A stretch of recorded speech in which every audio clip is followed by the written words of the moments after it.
தலைவரின் புகழ், கழக தலைவர் தளபதி, கழக தலைவர் அண்ணன் தளபதி, இளைய தலைவர் அண்ணன் உதயநிதி. ஆர்ப்பாட்டம் ஆர்ப்பாட்டம் ஆர்ப்பாட்டம் ஆர்ப்பாட்டம் ஆர்ப்பாட்டம் ஆர்ப்பாட்டம் ஆர்ப்பாட்டம் கழக தலைவர் தளபதியின் கட்டளையேற்று ஆர்ப்பாட்டம் கண்டிக்கின்றோம் கண்டிக்கின்றோம் கண்டிக்கின்றோம் கண்டிக்கின்றோம் கண்டிக்கின்றோம் கண்டிக்கின்றோம் கண்டிக்கின்றோம் கண்டிக்கின்றோம் அண்ணல் அம்பேத்கரை இழிவு செய்த அமித்ஷாவை கண்டிக்கின்றோம் கண்டிக்கின்றோம் கண்டிக்கின்றோம் கண்டிக்கின்றோம் கண்டிக்கின்றோம் கண்டிக்கின்றோம் கண்டிக்கின்றோம் கண்டிக்கின்றோம் அண்ணல் அம்பேத்கரை இழிவு செய்த அமித்ஷாவை கண்டிக்கின்றோம் பதவி விலகு பதவி விலகு பதவி விலகு பதவி விலகு பதவி விலகு பதவி விலகு அம்பேத்கரை இழிவு செய்த பாவக்காரன் அமித்ஷாவே பாவக்காரன் அமித்ஷாவே பதவி விலகு பதவி விலகு வெளியேறு வெளியேறு வெளியேறு வெளியேறு நாடாளுமன்றத்தை விட்டு வெளியேறு பாதுகாப்போம் பாதுகாப்போம் பாதுகாப்போம் பாதுகாப்போம் பாதர்களிடத்தில் இருந்து அரசியல் சாசனத்தை பாதுகாப்போம் பாதுகாப்போம் அரசியல் சாசனத்தை பாதுகாப்போம் மன்னிப்பு கேள் மன்னிப்பு கேள் மன்னிப்பு கேள் அண்ணல் அம்பேத்கரை இழிவு செய்த அண்ணல் அம்பேத்கரை இழிவு செய்த அமித்ஷாவே மன்னிப்பு கேள் அமித்ஷாவே மன்னிப்பு கேள் நிபந்தனையற்ற மன்னிப்பு கேள் நிபந்தனையற்ற மன்னிப்பு கேள் அமித்ஷாவே கொலைகார பாஜகவே அம்பேத்கர் என்றால் உனக்கு இலக்காரமா அம்பேத்கர் என்றால் உனக்கு இலக்காரமா சர்வாதிகாரி அமித்ஷாவே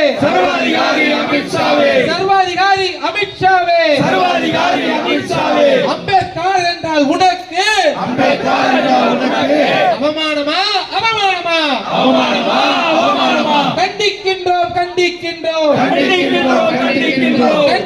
கண்டிக்கின்றோம் அம்பேத்கரை பற்றி பேசினால்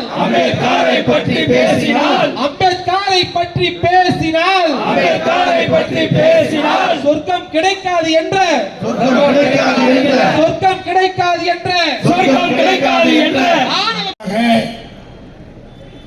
நம்முடைய மாவட்ட கழகத்துடைய செயலாளர் தாமோ அன்பரசன் அவர்கள் தாம்பரத்திலே இதை நடத்தினால்தான் எழுச்சியோடு இருக்கும் என்ற எண்ணத்தின் அடிப்படையில் வரலாற்று சிறப்புமிக்க இந்த சண்முகம் சாலையிலே இந்த ஆர்ப்பாட்டத்தை அறிவித்து மிக பிரம்மாண்டமாக நடைபெற்று கொண்டிருக்கிற இந்த ஆர்ப்பாட்டத்தை ஏற்பாடு செய்த மாவட்ட செயலாளருக்கும் மாநகரத்துடைய செயலாளர் ராஜா அவர்களுக்கும் வருகை தந்திருக்கின்ற அத்தனை பேருக்கும் தலைமை கழகத்தின் சார்பாக குறிப்பாக தளபதியின் சார்பாக என்னுடைய நன்றியை நான் தெரிவித்துக் கொள்கிறேன். இங்கே ராஜா குறிப்பிட்டதைப் போல திமுக ஆட்சியிலே இருந்தாலும் இல்லாவிட்டாலும் தலைவர் ஆணையிட்டால் ஒரு மணி நேரத்தில் நாடே கிளுகிழுக்கக்கூடிய அளவுக்கு ஆர்ப்பாட்டத்தை நடத்தக்கூடிய ஒரே இயக்கம் திராவிட முன்னேற்ற கழகம் என்பதை இந்த காலையிலிருந்து தமிழகம் பூராவும் நிரூபித்துக் கொண்டிருக்கிறது. காலை 11:30 மணிக்கு சென்னை மாவட்ட கழகத்தின் சார்பில் வள்ளுவர் கோட்டத்தில் இதே போல ஒரு ஆர்ப்பாட்டத்திற்கு நான் தலைமையேற்று அதே போல தமிழ்நாடு பூராவும் நீங்கள் தொலைக்காட்சியிலே பார்த்திருப்பீர்கள். கழகத் தோழர்கள் கலைஞர் தான் சொணக்கம் இருக்கும். ஆனால் திமுகவுக்கு ஆளுங்கட்சியாக இருந்தாலும் சரி, எதிர்கட்சியாக இருந்தாலும் சரி, கொண்ட கொள்கையில் உறுதியாக இருக்கிற ஒரே இயக்கம் திமுக என்பதை நிரூபிக்கின்ற வகையில் இந்த ஆர்ப்பாட்டம் நடைபெற்றுக் கொண்டிருக்கிறது. சில பேர் கேட்கக்கூடும், இன்னைக்கே டிவியில் எல்லாம் உட்காந்து பேசுவான், தொலைக்காட்சிகளுக்கு வேறு வேலை இருக்காது, உடனே ஒரு தலைப்பு கொடுத்து விடுவார்கள். திமுக நடத்திய ஆர்ப்பாட்டத்தை பற்றி விவாதம் என்று வருவார்கள். ஒரு 4-5 பேர் விலைக்கு வாங்கப்பட்ட அரசியல்வாதிகள், பர்ச்சேஸ் பாலிட்டிஷியன்ஸ் என்று சொல்வார்களே, அதுபோல அவர்களுக்கெல்லாம் கட்சி சார்பு இருக்கா. திமுக சார்பில் ஒருத்தர் பேசுவார், காங்கிரஸ் சார்பில் ஒருத்தர் பேசுவார். ஒருத்தர் ஆணுன்னு சொல்லணும், நான் பெண்ணுன்னு சொல்லணும். ஆனால் சில பேர் ஊடகங்களில் வந்து உட்காந்துக்கிட்டு நடுநிலையாளர்கள், கட்சி சார்பற்றோன்னு சொல்லிட்டு மொத்த பேரும் பிஜேபிக்கும் அதிமுகவுக்கும் வக்காலத்து வாங்குற பேச்சாளர்கள் பேசுவாங்க. அவர் முழுக்க முழுக்க அவங்க 3 பேர் இருப்பான், நம்மால் ஒரு ஆள் வருவான். இதான் அந்த விவாத மேடைகள் நடக்கிறது. ஆக அந்த விவாத மேடை இன்றைக்கு வருகிற போது எல்லாம் பேசுவாங்க. அம்பேத்கருக்கும் திமுகவுக்கும் என்ன இருக்கு கேட்பாங்க. யாராவது ஒரு மெத்தப்படித்த மேதாவிகள் வருவார்கள், பெருசு பெருசா வேணாம் அது வேற மாதிரி வந்து உட்காந்துக்கிட்டு பேசுவார்கள். அவர்களுக்கு உடனே பேர்ப்பார், அம்பேத்கருக்கு தெரியுமா, அம்பேத்கருக்கு மோடிக்கும் இருக்கிற நெருக்கு தெரியுமா, அம்பேத்கர் மீது பிஜேபிக்கு என்ன கோபம், அதை பற்றி விளக்க வேண்டுமானால் அது மட்டுமல்ல, திமுகவுக்கும் அம்பேத்கருக்கு இருக்கிற உறவு உள்ளபடியே ராஜா சுட்டி காட்டியதை போல இந்தியாவிலேயே அம்பேத்கருக்கு மிகப்பெரிய மரியாதை கொடுத்த இயக்கம் திராவிட முன்னேற்ற கழகம் என்பதை பார்க்க முடியாது. அவர் பிறந்த மராட்டிய மாநிலத்திலேயே, அவர் படித்த பல்கலைக்கழகத்திலேயே அவர் பெயரார் இருந்த பல்கலைக்கழகத்துடைய பெயரை மாற்றினார்கள். ஆனால் துடிதுடித்து போன கலைஞர் அவர்கள் மிகப்பெரிய இதே போல ஒரு ஆர்ப்பாட்டத்தை நடத்திவிட்டு திமுக ஆட்சிக்கு வந்தால் எந்த பல்கலைக்கழகத்தினுடைய பெயரை, அம்பேத்கருடைய பெயரை அகற்றினார்களோ, ஆட்சிக்கு வந்தவுடன் சட்டம் இயற்றிய அம்பேத்கருக்கு சட்ட பல்கலைக்கழகமே திமுக அமைக்கும் என்று சொல்லி அம்பேத்கர் பெயரிலே சட்ட பல்கலைக்கழகத்தை அமைத்தவரே கலைஞர் தான். அது மட்டுமல்ல, நாங்கள் எல்லாம் படித்த சென்னை சட்டக்கல்லூரிக்கு கலைஞர் அவர்கள் முதலமைச்சராக வருவதற்கு முன்பாக, இந்த அம்பேத்கருடைய பெயரை எடுப்பதற்கு முன்பாக அதற்கு பெயர் மெட்ராஸ் லா காலேஜ் தான். ஆனால் இன்றைக்கு அதற்கு அம்பேத்கர் சட்டக்கல்லூரி என்று மாற்றியவர் கலைஞர் அவர்கள். ஆக அம்பேத்கரை இன்னும் சொல்ல போனால் தமிழ்நாட்டுக்கு முதலில் அவரை கொண்டு வந்து காட்டியதே தந்தை பெரியார் தான். பெரியாரும் அம்பேத்கரும் தான் இந்த நாட்டினுடைய இரு கண்கள். பெரியாரை பார்த்துவிட்டு அம்பேத்கர் சொன்னார், வடநாட்டிலே உங்களை போல் இல்லாத காரணத்தால் என் நாட்டு மக்கள் இன்னும் அறியாமையில் இருக்கிறார்கள். ஆனால் தமிழ்நாட்டில் நீங்கள் தமிழ்நாட்டு மக்களுடைய விழிகளை திறந்து விட்டீர்கள். உங்களுடைய மாநிலத்திலே நீதி கட்சி ஆட்சி காலத்தில் ரிசர்வேஷன் என்கின்ற கம்யூனல் ஜீவோவை கொண்டு வந்து நீதி கட்சி ஆட்சி காலத்திலேயே அறிமுகப்படுத்திய நேரத்தில் பாராட்டிவிட்டு அம்பேத்கர் சொன்னார், எனக்கு வாய்ப்பு வருகிற போது இதே போல் இந்தியா பூராவும் செய்வேன் என்று சொல்லி அரசியல் நிர்ணய சபையிலே பண்டித ஜவஹர்லால் நேரு அவர்களால் அவரை நியமித்த போது அவர் இயற்றிய அந்த சட்டம்தான் இந்த 75 ஆண்டு காலம் இந்தியாவை ஒரு நாடாக வைத்திருக்கிறது. நம்மோடு விடுதலை பெற்ற பாகிஸ்தான் இன்றைக்கு துக்கு நூலாகி 2 தேசமாக பிரிந்து விட்டது. இன்னும் அங்கே சரியான நிலவரம் இல்லை. ஆனால் அம்பேத்கர் உருவாக்கிய அரசியல் சட்டம் இருக்கிற காரணத்தினாலே தான் இங்கே ராஜா எம்எல்ஏ, ஈகா எம்எல்ஏ, அன்பரசன் அமைச்சர், வசந்தகுமாரி மேயர் என்று சொன்னால் இதற்கெல்லாம் வித்திட்டவர் அண்ணல் அம்பேத்கர் அவர்கள். அம்பேத்கர் இல்லை என்று சொன்னால் பிற்படுத்தப்பட்டோர், தாழ்த்தப்பட்டோருக்கு எந்த விதமான சலுகை இருந்திருக்கார். 18% அவர் அரசியல் சட்டத்தில் இயற்றி கொடுத்தனால்தான் இன்றைக்கு பல்லாயிரக்கணக்கான மக்கள், பல கோடி பேர் இந்தியா பூராவும் அப்படியே கடவுளை கும்பிடுன்றான அமித்ஷா. எங்களுக்கெல்லாம் கடவுள், கண்ணுக்கு தெரிந்த கடவுள் அம்பேத்கர் தான் என்று சொல்றார். அவர் கொடுத்ததுனால தான் IAS ஆகணும், அவர் பதவி கொடுத்ததுனால தான் IPS ஆனா, அவர் கொடுத்ததுனால தான் சம்பாதிச்சு இன்னைக்கு கோட்டீஸ்வரர் ஆனா. கடவுளாக கொடுத்தாரு, கடவுள் நம்மகிட்ட வாங்கிக்கிறார். உண்டியில் கொண்டு போய் தான் நாம போடுறோமே தவிர அவர் நமக்கு எதாவது கொடுக்குறாரா? கடவுளை திட்டல. நாங்கள் எல்லாம் பாதி பேர் சபரிமலைக்கு போகிறவங்களே நம்மளும் வந்துருக்கீங்க, நாங்களும் போகிறவங்க தான் இல்லைன்னு சொல்லல. ஆனால் கடவுளை நீங்கள் அம்பேத்கர் பெயரை சொல்வதற்கு பதிலாக கடவுள் பெயரை சொன்னால் உங்களுக்கு புண்ணியம் கிடைக்கும். பாவம் செஞ்சவன் தாண்டா போனோம். நாங்கள் யாரும் பாவம் செய்யல, ஆகினால் நாங்கள் யாரிடத்திலும் போய் பாவ மன்னிப்பு கேட்க வேண்டிய அவசியம் இல்லை. அமித்ஷாவுடைய காற்று கூட்டம் தான் பாவம் செய்திருக்கு. ஒன்னாரண்டா நடு ரோட்டில் போட்டு கர்ப்பிணியை பதைக்க கற்பழித்தீர்கள். ஏன்? ஒரு இஸ்லாமியர் என்கிற காரணத்தினால. எத்தனை பேர் பார்க்கிறீர்கள்? உத்தரப்பிரதேசத்தில் ஒரு பசுவை தொட்டால் வெட்டுகிறீர்கள் கையை.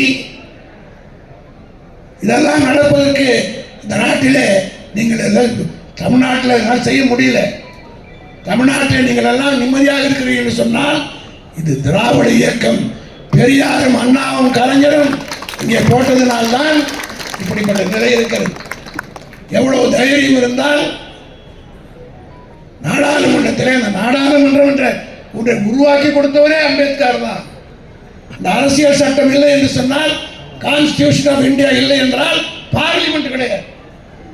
அந்த பார்லிமெண்ட்ல உட்கார்ந்து கொண்டு அம்பேத்கரை பேசுகிற அளவுக்கு ஒருத்தர் துணிச்சல் வந்திருக்கிறார். இதுதான் அவர்களுக்கு இருக்கிற குள்ள நெறித்தனம்.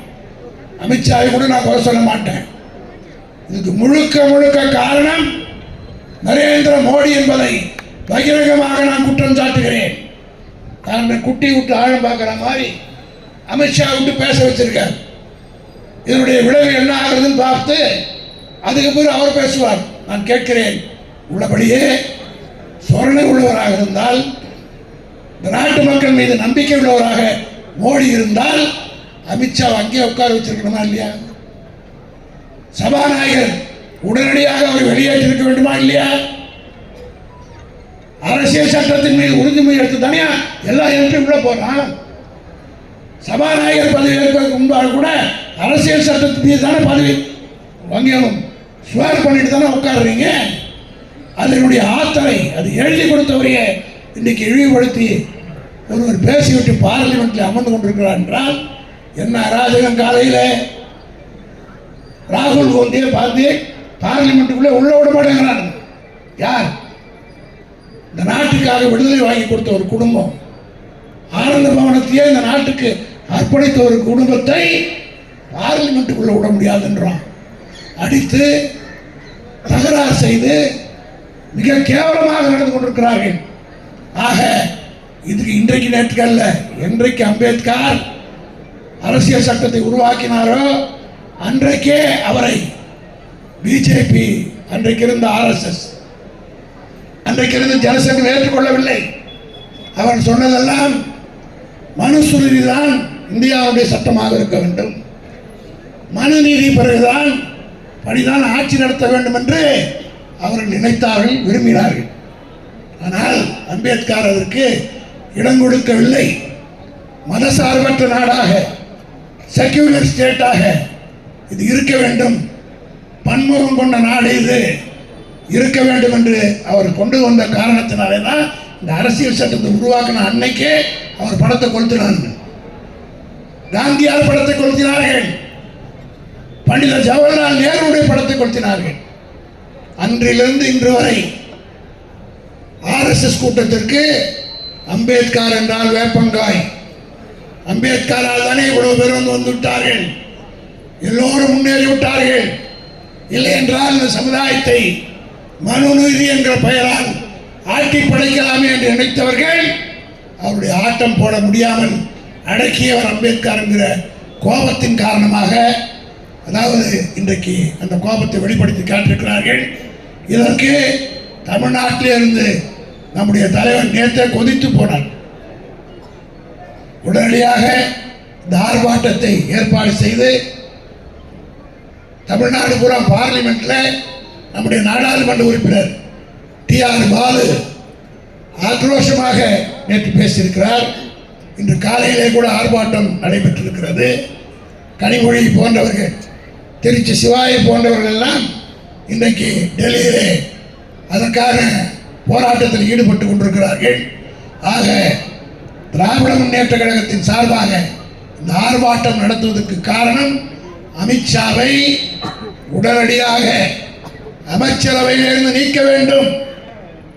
அரசியல் சட்டத்தை மீறியது மட்டும், அரசியல் சட்டத்தை இயற்றியவரையே கேவலமாக பேசியவரை, இழிவுபடுத்தி பேசியவரை, அவமானப்படுத்தியவரை, இனிமேல் அவரை நாடாளுமன்றத்திலே உறுப்பினராக இருக்கிற தகுதி கூட அமித்ஷாவுக்கு இல்லை என்பதை நான் பகிரங்கமாக குற்றம் சாட்டுகிறேன். ஒரு எம்பியாக கூட இருக்கக்கூடாது.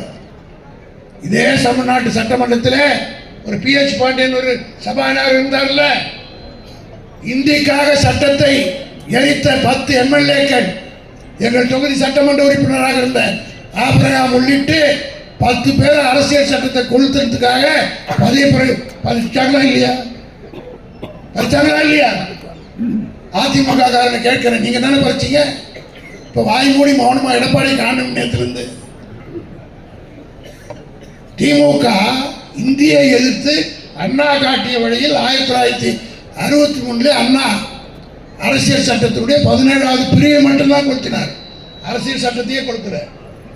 அதற்காகவே மக்களால் தேர்ந்தெடுக்கப்பட்ட 10 திமுக சட்டமன்ற உறுப்பினர்கள், இன்றைக்கு பேராசிரியருடைய பிறந்த நாள், பேராசிரியர் உள்ளிட்ட 10 பேருடைய பதவியை அரசியல் சட்டத்தினுடைய ஒரு பிரிவை அளித்ததற்காக பறித்தார்கள்.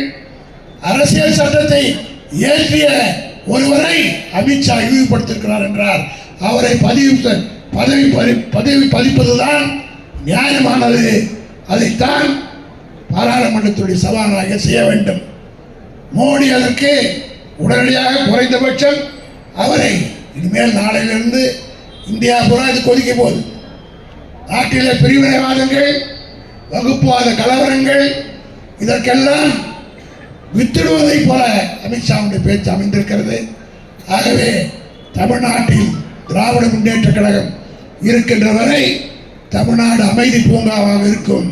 நம்முடைய ஒப்பற்ற தலைவர் தளபதி அவர்கள் அம்பேத்கருடைய சிலைகள் எங்கெல்லாம் இருக்கிறதோ அங்கேயெல்லாம் அந்த சிலைகளை கழுவி மாலை அணிவித்து மரியாதை தெரிவித்து, எந்த அம்பேத்கரை கடவுளான்னு கேட்டாரோ அவர்தான் எங்களுக்கு கடவுள் என்று நாம் எல்லாம் வணங்க வேண்டும். இந்த மண்ணிலே பிறந்த ஒவ்வொருவரும் எங்கெல்லாம் அம்பேத்கர் சிலை இருக்கிறதோ அங்கேயெல்லாம் நம்முடைய மாவட்ட கழகத்துடைய செயலாளர் நாளைக்கு மிகப்பெரிய ஆர்ப்பாட்டத்தை பல இடங்களிலே சென்னை நம்முடைய மாவட்டத்தில் எங்கெல்லாம் அம்பேத்கர் சிலை இருக்கிறதோ அங்கேயெல்லாம் அந்த சிலையை கழுவி மாலை போட்டு கையெடுத்து கும்பிட்டு எப்படி விநாயகர் சதுர்த்தி கும்பிட்டு போனோம் அப்படின்னு சொல்றோம். அதுபோல நாளைய தினம் நமக்கெல்லாம் இது ஒரு சதுர்த்தியாக அவங்க பாணியிலே சொல்றேன். அம்பேத்கரை இழிவுபடுத்தியதற்காக அம்பேத்கர் தான் எங்களுக்கு கடவுள் என்று நிரூபிக்கிற வகையில் நாம் நாளை செய்ய வேண்டும். ஆகவே நாளைய தினம் தலைவர் அவர்கள் தொடர்ந்து என்ன செய்ய வேண்டும் என்று அறிக்கை தருவார். அதன்படி செயல்படுவோம். இந்த ஆர்ப்பாட்டத்தை சிறப்பாக ஏற்பாடு செய்த அன்பரசன் அவர்களை தலைமை கழகத்தின் சார்பாக அவருக்கு என்னுடைய பாராட்டை தெரிவித்துக் கொள்கிறேன். அதே போல மாநகர செயலாளர் ராஜா அவர்களுக்கு